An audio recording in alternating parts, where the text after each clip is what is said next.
tulikuwa tunaenda kama vijana, makada unapeleka proposal. Kaka Makala alilishika mkono. Na tukaanzisha matawi ya vyuo vikuu nchi nzima. Na yeye alihakikisha kwamba chama kinaeleweka na vijana wa vyuo vikuu wanaendelea kufanya kazi. Kulisiwa na mtu wa aina yako ni heshima kubwa. Mtu anayekijua chama, anajua mifumo ya serikali. Na nilipokuwa mkuu wa wilaya ya Kinondoni, yeye alikuwa naibu waziri wa maji.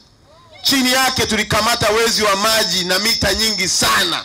Tukienda mtaa kwa mtaa.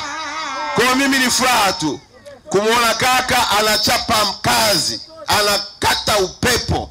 Nimekuona huko Simiyu, huko Mwanza, huko wapi. Tunakuombea afya njema kaka yangu.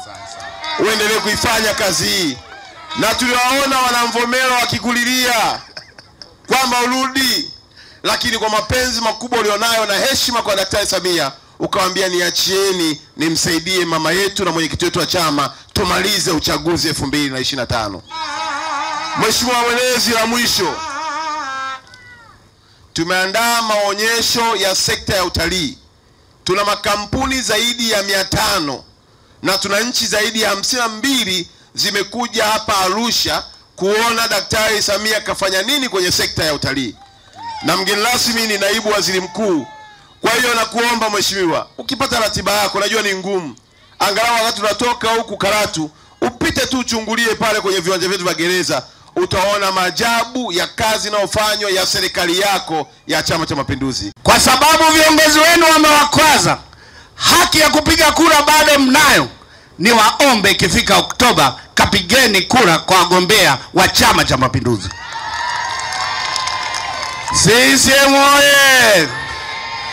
Kwa ndugu zangu, nimepita kuwaomba tuendelee kuwa na mshikamano, tuendelee kulinda amani.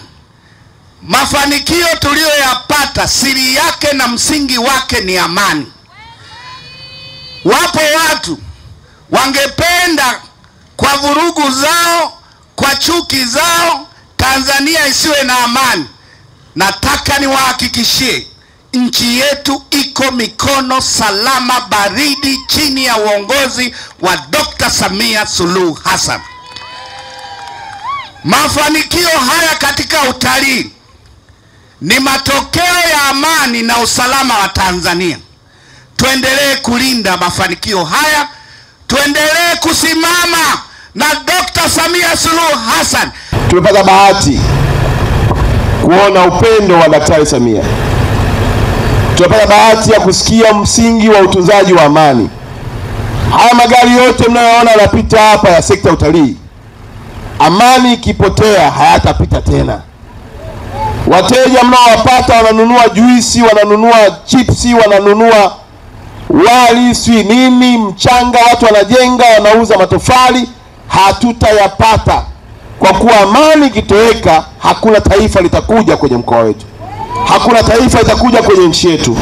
Viongozi wetu hawa akiwemo na kakangu Amos Makala wanaposisitiza na kuwasihi wananchi tutunze amani, si kwa faida yao, si kwa faida ya Daktari Samia, ni kwa faida yetu sisi ambao hatuna hata pa kukimbilia.